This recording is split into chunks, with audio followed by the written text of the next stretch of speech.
on to dpworld.ae for more information. Right then, 21 minutes past 7 on a Monday morning. They are up and running back again. Live markets in Asia. The markets on Dubai Eye 103.8. With Dubai Islamic Bank Business Banking.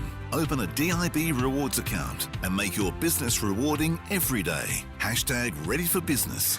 No real direction on Asian stock markets this morning. For example, Shanghai's shut. Hong Kong is down a bit, down about 1%. The Nikkei in Tokyo is gaining about 2/3%. So you'd have to say the stock markets haven't really made their mind up yet. The more interesting market actually is commodities.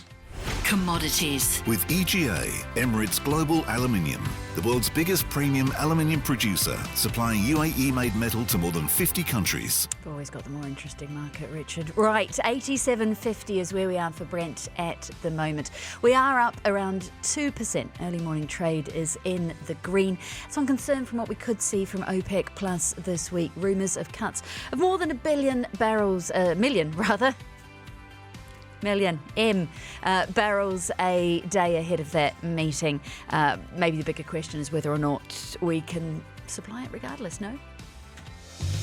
You're listening to the UAE's #1 talk radio station. This is the Business Breakfast on Dubai Eye on 1. With Richard Dean, Brandy Scott and Tom Urquhart. So as we're reporting this morning, new visa rules coming into effect today. Among the major changes, all approved by the Cabinet back in April, are longer visit visas for tourists, long-term residency for sought-after professionals, and easy access to 10-year golden visa initiatives. They're just a few of the number of talking points here. As we've just heard, we heard from Khadija a few minutes ago. She talked about the flexibility that this brings to the job market. We want to delve a little bit deeper into that side, recruitment, job market, industry moving forward. Who better to ask than the Managing Director of TBH Advisory, also a partner at Sadara, Talib Hashim, who's joined us live in the studio this morning. Talib, thank you so much indeed for time this morning. Always a pleasure. Thank you, Tom. So before we get on to the minutiae here, let's have a look at it from a broader perspective. Why have these changes been brought in now by the government? Look, the changes were part of the projects of the 50, the first set of the projects of 50 the UAE government announced. And one of the things that has been in discussions for so many years has been allowing flexibility, allowing mobility of expat talent.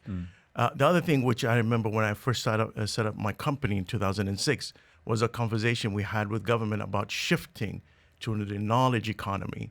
In order to have knowledge economy, you have to be able to attract skilled workers.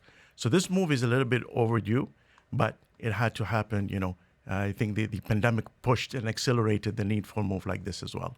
So let's work through some of the elements that it could impact and how our lives or those of others could be impacted. Job seekers. Is this going to be a boom for recruitment here in the region?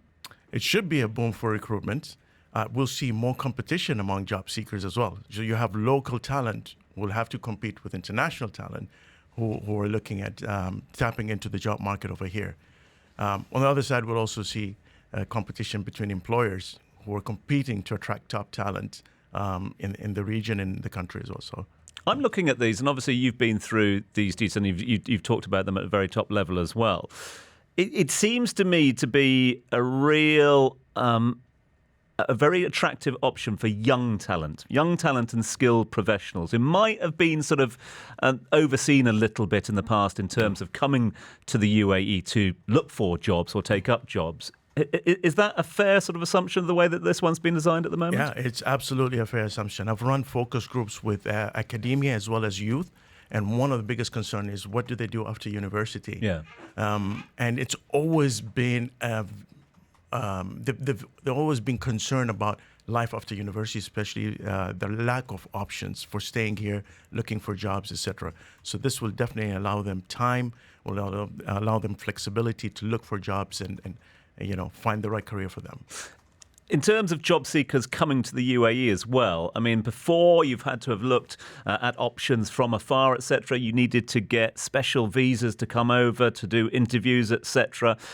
I know that Zoom and Microsoft Teams have sort of changed the way we do things like that. But again, for when it comes to lower income, lower skilled workers as well, does it work in their benefit now that we've sort of done away with those special visas?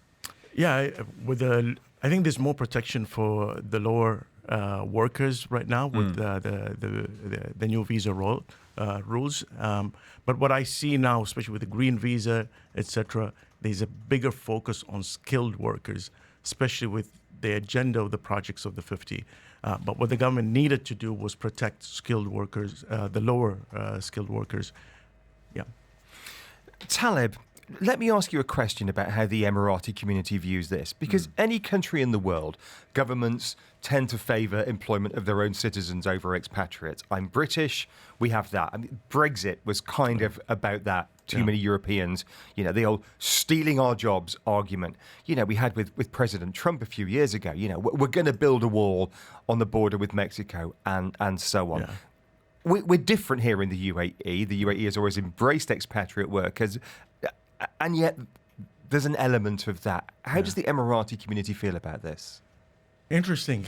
The Emirati community, obviously, I won't lie to you, the Emirati community is concerned. The job market has taken a hit in the last couple of years.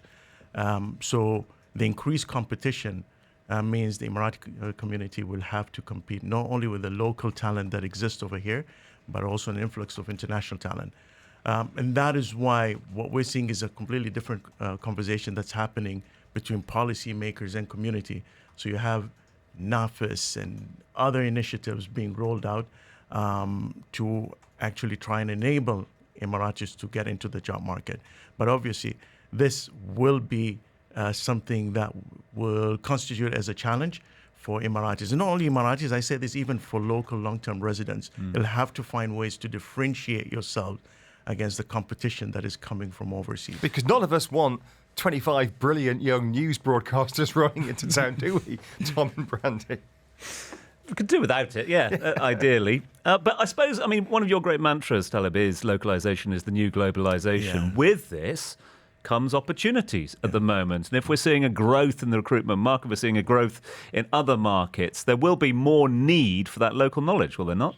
Absolutely. The only thing is what we need to do is to look at spreading awareness among employers about the need of local knowledge. I see a lot of employers still haven't come to grasp that you can't adopt a cookie-cutter approach over here. You're coming into a market. Yes, it is diversified, but you do need local market. You do need an understanding of local culture and the networks.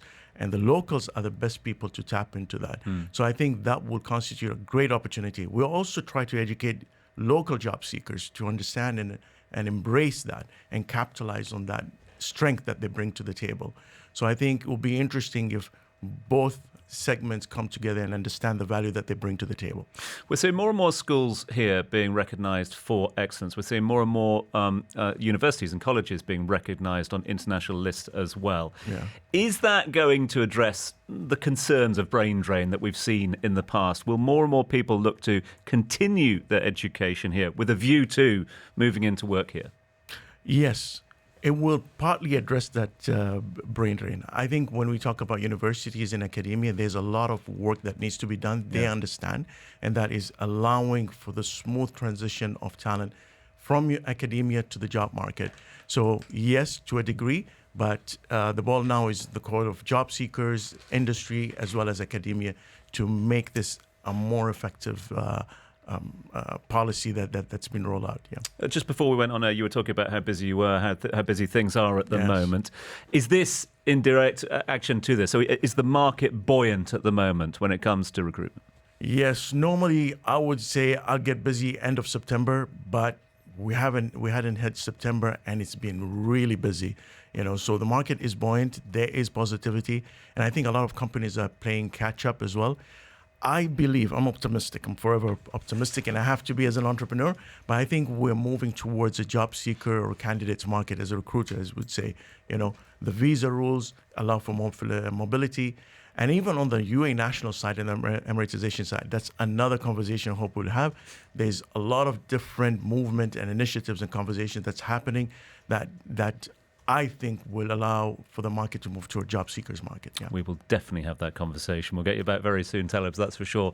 At a time on this occasion, Taleb Hashim joining us this morning, MD of TBH Advisory and also a partner at Sadara. Your ARN News With Etihad Airways.